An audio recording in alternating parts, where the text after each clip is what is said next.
Ile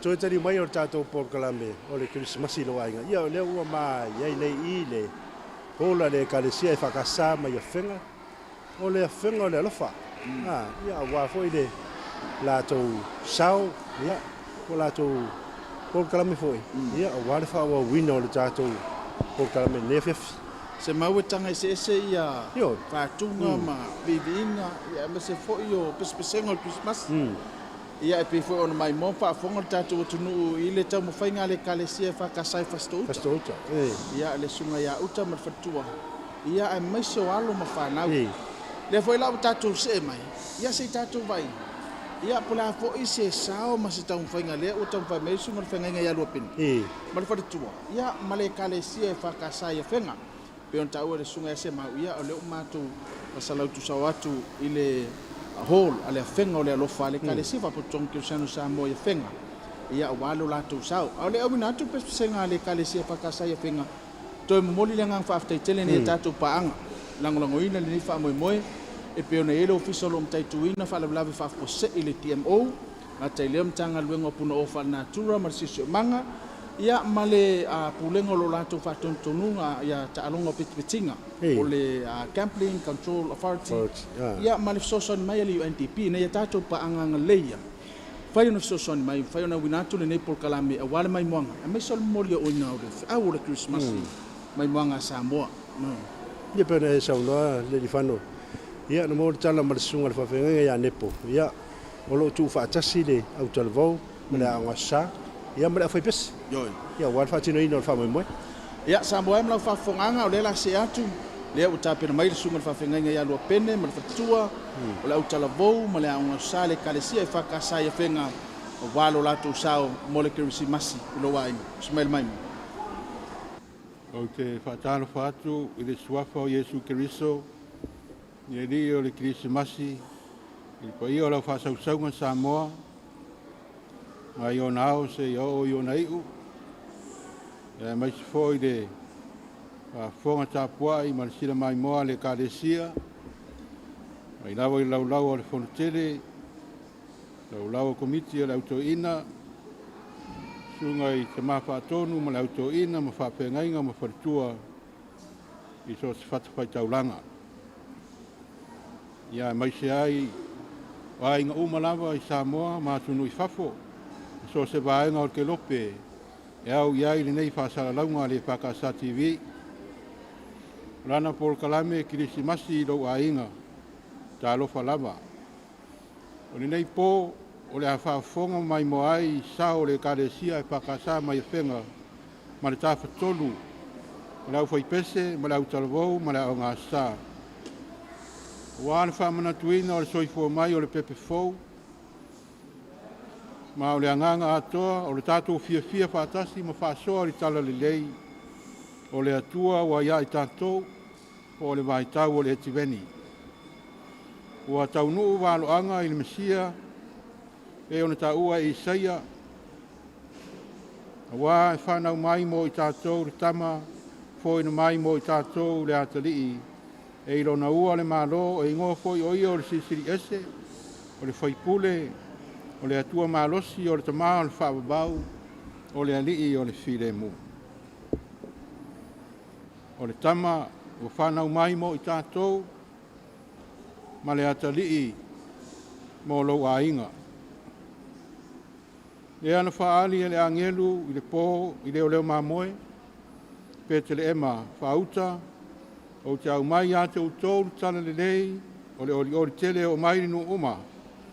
Wa o le aso nei o whanau wai ia te utou le aia tābita le whaola o ia o ke riso le ali. O moli atu ai ma whamanuianga mo o ngā lofa mo a inga umalawa i tawhai fio le ralolangi ai maise le atoa o Samoa o le ainga tasi. Whamanuia atu ai foi i le ono sifuru tausanga o lo saorotonga Samoa tuto tasi. Ma ia vea pesenga ia mai se foi o siwa whaleanganga ma whatinonga al tawhatolu E moli moli maia, e fia ma le oli i o tātou loto uma. Mai o tātou vi ia ai i le atua nei e whaavavau lava. I o tātou te talo. O le vi inga whaamanu ma le whaapitai e le whaititia i lau fio le atua tōru tasi i tamale alo ma le anganga paia. Waua e whaia le nei aso e oli mo fia ai mātou uma. Ai mātou te wāna au, ma futa mai alo nganga paia taitaina le nei wha moe. Ia mo moli atua i le whiau a Krisimasi a inga uma ma whanau ma mātua. Ai mai se o eo whea ngai ma puapua ngā ma whanoanoanga. Ono a whianga i whalewe lawe whale natura.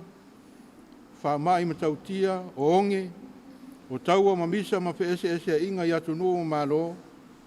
Whapeai lato o iai no whanga o lau mātua. I ai o surfa inga. O whanau o iai mana onga tu mau. Ai mai se to ese ma le wharpui. Ia o atu le whire mu o le pepe le Krisimasi. E ala i pese ma siwa whaale anganga. E whai ma soani whaale anganga. Ia o tau mawhitianga. O lau whanau i so stafa o le lalolangi. Ai mai se ai o le abe seo sa wanga i tonu a inga. Ma le ola whetine iai. Ina ua whaso i fua Iesu i loto taitasi uma. Ina ia muta ai whetua na inga. Ai fotu ma lama o le whamoe moe lei. Mo a inga uma lava. Mo le atua lava. Ia oli masao o le wholaunga. Se o mātua tunu o le au whatua tua. Mai e whamanuia i le whainga mālo. O pūlenga inu taitasi. Ai mai se o e kare sia ke siano. A wāre whātala le leinga. Ina ia whao la ina anganga o lau whanau. E momoli atu na mātou wholaunga i au ria le nātau sanga fōu le manuia. O le pepe le Krisimasi. Ia mao ni mala mani whaalawe lawe whaale nātura. Ia whamangalo mai o mātou se māngsala i lau lofa tu noa Iesu Keliso. O lona suafa wala tuai la mātou titano. Amen. Amen.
ia o le sa mai mo mai tatou tunu le isi vaenga o le faamoemoe le kalesia fakasa ia fenga ia e pe ona yelo latou sao ese le malia o pesipesega Whenau wa ia tanga foi.